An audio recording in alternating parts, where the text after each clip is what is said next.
Hi everyone, Mrs. V here, and today we are going to do part 3 of our series on the chemical properties of alcohols. Today we are going to look at making some esters.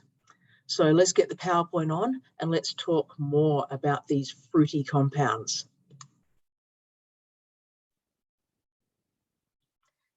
Esters are found in the natural world as the natural flavours and fragrances of fruits. We make them from carboxylic acids and alcohols. So this is how we make artificial flavourings for lots of things in our everyday lives. So let's have a look at these in more detail. So the ester group itself is a combination of a carbonyl group and another oxygen atom. So if we have a look, the ester group here, there's a carbonyl group, and then there's this oxygen that comes from the alcohol. So if they're made from carboxylic acids,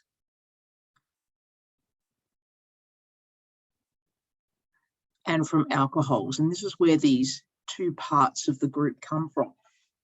So it's generally called an ester link. So if we look over here, it's an ester link. So we have one alkyl group or one carbon chain that is attached to the carbonyl carbon, and this is the part that comes from a carboxylic acid.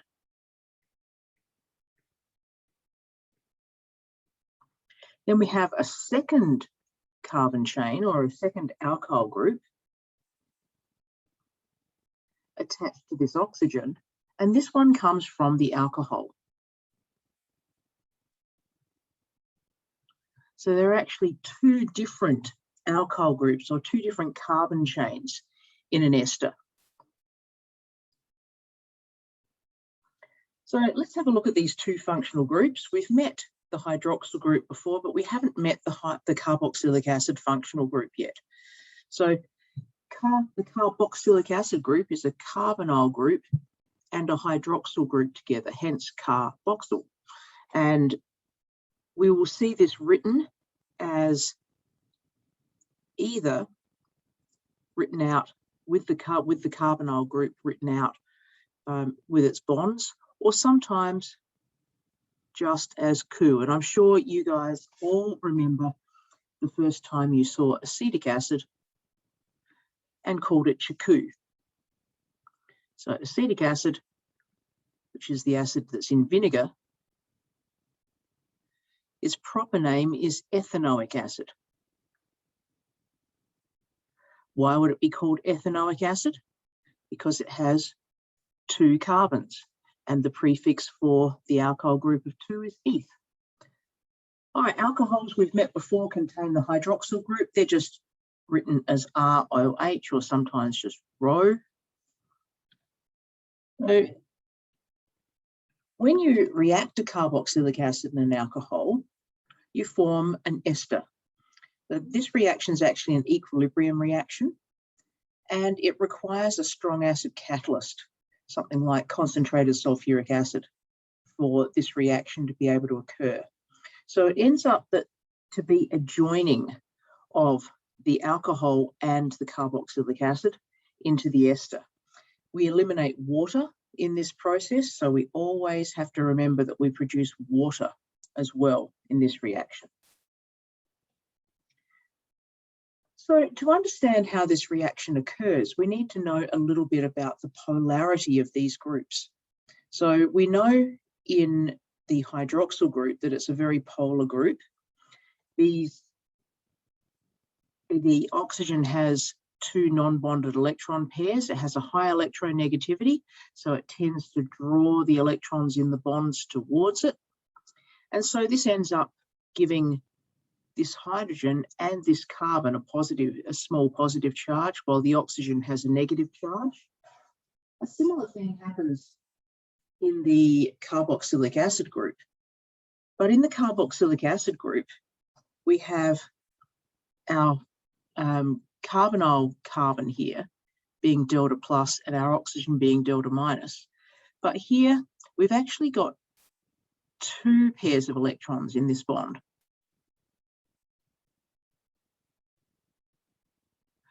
So when the electrons, all of the electrons in that double bond are pulled toward the oxygen, this carbon here ends up being really very positive. It's also connected to an oxygen over here, which is drawing electrons away. So this is a very, very positive center in that molecule. So this delta plus here is quite large compared to other delta plus charges. That's really important for the way this reaction occurs, because the reason that these two will react is that the delta minus here, the non-bonded electron pairs on the oxygen, are attracted in to this very positive center in the carboxylic acid. And that is how the two molecules join together. So what we have is the oxygen here going on to the carbonyl group. We have water being eliminated. So this hydrogen and that OH become water. And we are left with the ester. So here's where the oxygen from the, actually I might do that in a matching color to make sure that we can see where it actually came from. I'll do that in red. So this is where the oxygen from the ester, from the alcohol joins into the ester. And then the rest of the molecules in black.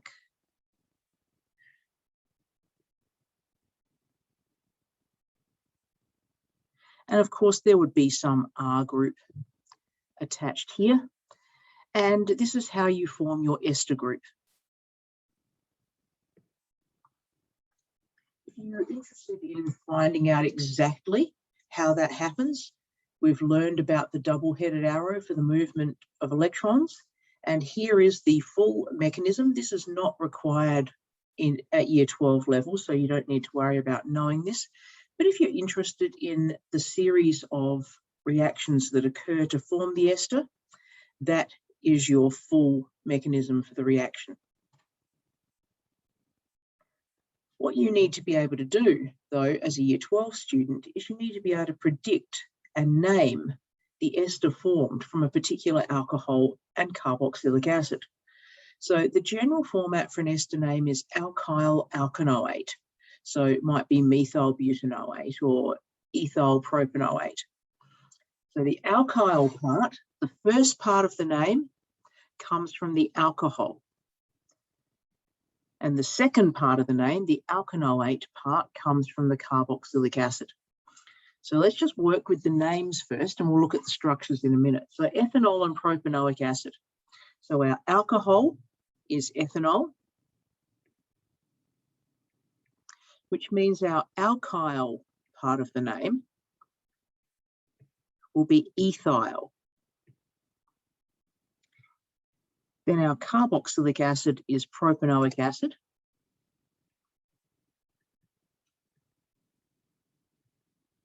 So the alkanoate part comes from this. So the alkanoate here is going to be propanoate. So what we're going to produce in this reaction is ethyl propanoate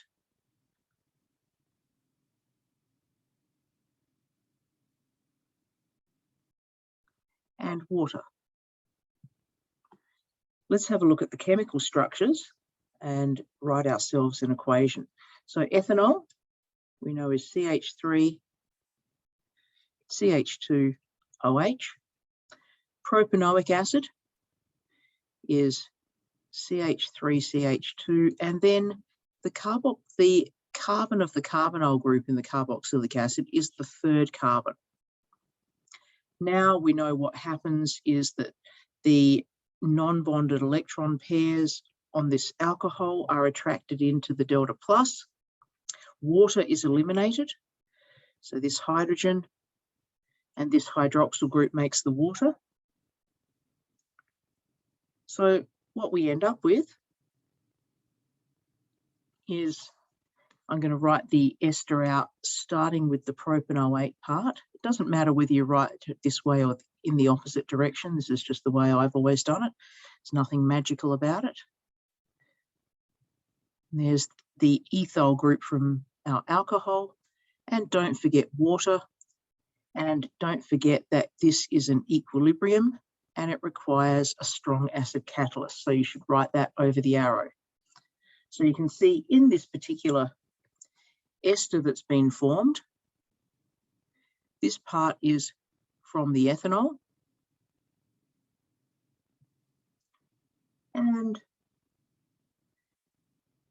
this part is from the propanoic acid.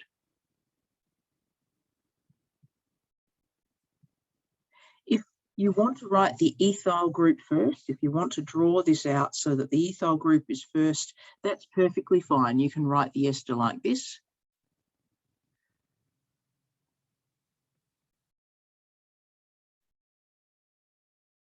There's nothing wrong with writing ethyl propanoate that way.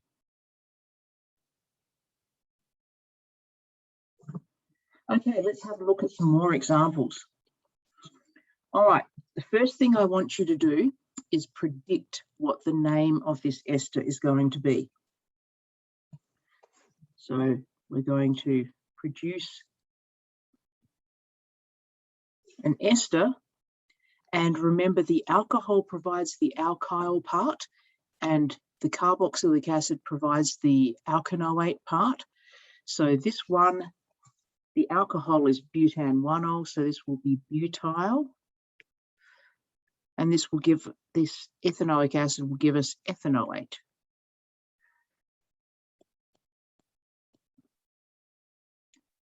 The name of an ester is two separate words. So you don't need to have no space here. There should be a space. And of course, don't forget the other product is water.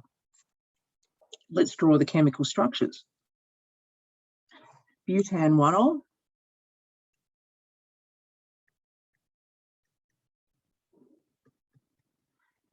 Ethanoic acid. Our good friend Chaku. What's going to happen is that this oxygen is going to come and join on to that carbonyl carbon, and this hydrogen and this OH are going to eliminate as water. So what we will form is butyl ethanoate. Again, I'm going to write the carboxylic acid part first because that's just the way I roll. Oh, I've made a mistake with that butan-1-ol, haven't I? That should be 4 carbon atoms. All right, so H2CH3 and then plus water. All right, pause the video. I want you to try the next example. We'll come back soon with the answer. Okay, so methanol and pentanoic acid. What is that going to form? The alcohol gives us the alkyl part. The pentanoic acid gives us the alkanoate, the pentanoate part. So our ester is going to be called methyl pentanoate.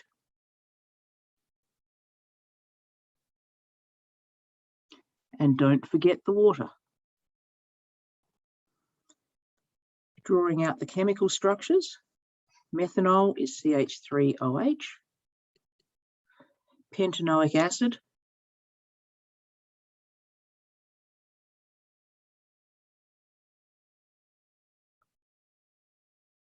so remembering what happens, our oxygen from the alcohol is attracted into the carbonyl carbon. We eliminate the water and we are going to produce our ester.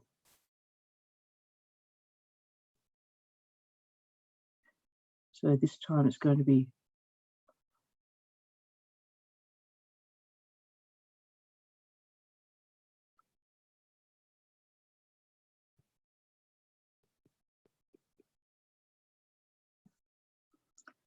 Okay, propan-1-ol and butanoic acid. Pause the video, have a go.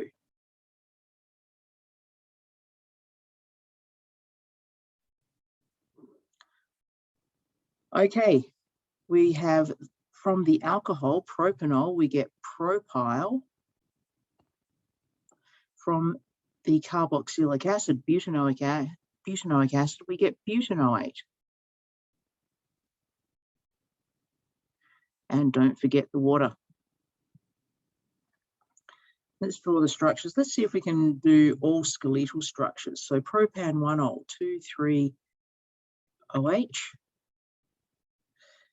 Butanoic acid, 2,3,4 acid.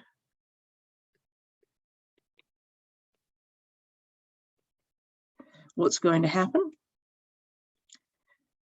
This oxygen is going to come in and join to the carbonyl carbon. Water is going to be eliminated.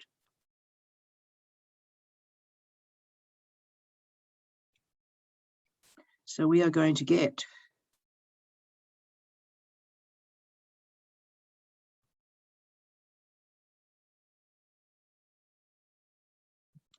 there we go.